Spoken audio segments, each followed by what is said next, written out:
Mapalad ang mga dukha na tanging Diyos na lumikha, ang pag-asa at adhika. Hallelujah, Hallelujah,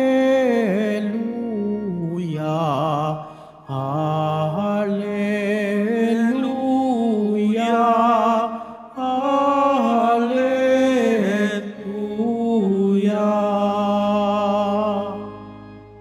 Sumainyo ang Panginoon. At sumairi. Ang mabuting balita ng Panginoon ayon kay San Mateo. Papuri sa iyo, Panginoon.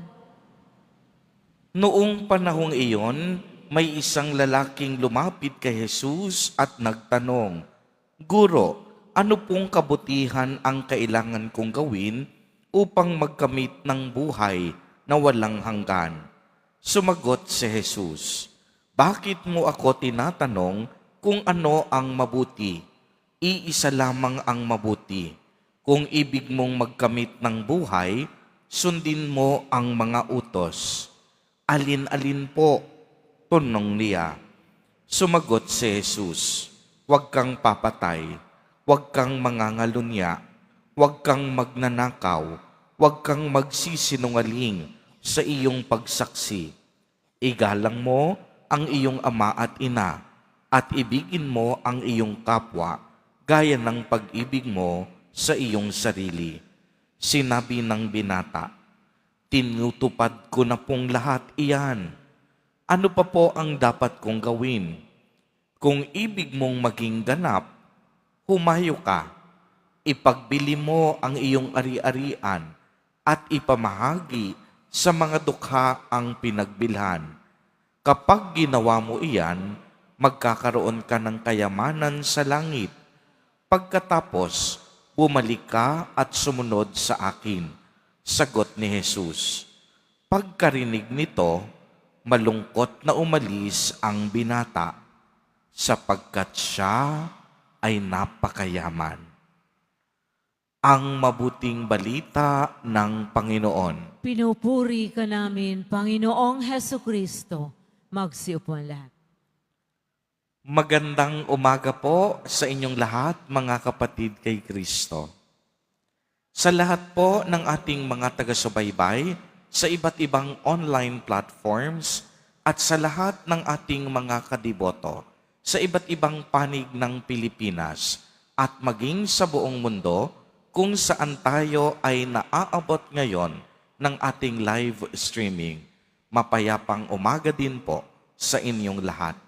Purihin at dakilain natin ang ating Panginoon, ang mahal na poong Jesus Nazareno. Mga kapatid kay Kristo at mga kadiboto, malugod po namin kayong tinatanggap sa Basilica Minor at Pambansang Dambana ni Jesus Nazareno. Ang atin pong ebanghelyo para sa araw na ito ay nagtuturo sa atin kung ano ba talagang mahalaga sa ating buhay. Kung tatanungin ko po kayo ngayon, ano nga ba ang pinaka-importante sa inyong buhay?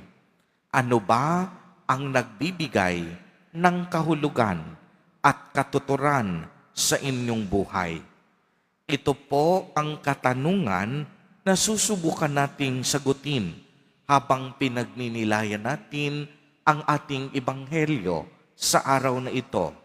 Kung babalikan natin ang mabuting balita, may nagtanong na lalaki kay Jesus Nazareno, "Guro, ano po ang dapat kong gawin upang magkamit ng buhay na walang hanggan?" At ang unang sagot ni Jesus, "Di ba't alam mo ang mga utos? Huwag kang papatay, huwag kang mangangalunya, huwag kang magnanakaw, huwag kang magsisinungaling sa iyong pagsaksi, huwag kang mandaraya, at igalang mo ang iyong ama at ina." Ano ang sinagot ng lalaki?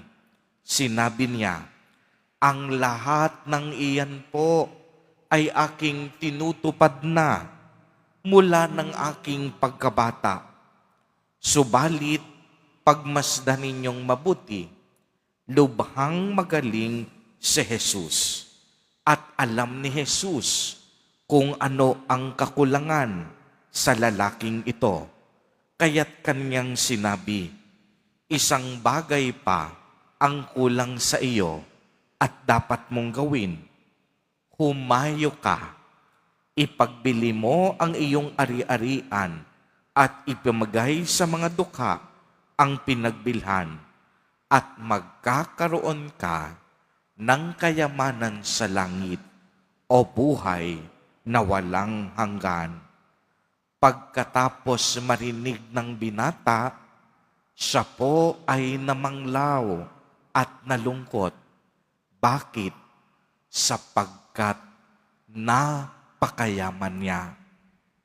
Mga kapatid kay Kristo, hindi ba't ito naman talaga ang tunay na kahulugan dapat ng ating buhay? Ang makasama at ang makapiling sa Diyos para sa isang buhay na inilaan niya para sa atin. At ang buhay na yan ay ang buhay na walang hanggan. Kaya lagi ko ngang sinasabi, kahit anong pagsusumikap, kahit anong doble ng pagtatrabaho natin, anumang tagumpay mayroon tayo, anumang ginto at kayamanan ang itinatago natin, ang lahat ng ito'y walang halaga o silbi kung ang buhay naman natin ay hindi nakalaan para sa Diyos. Ang lahat ng iyon walang kahulugan kung tayo ay walang Diyos na kinikilala sa ating buhay. Kaya nga ang binata nalungkot sapagkat ang puso niya nasa kayamanan at wala sa Diyos. Nais kong linawin mga kapatid na hindi masama ang mga material na bagay.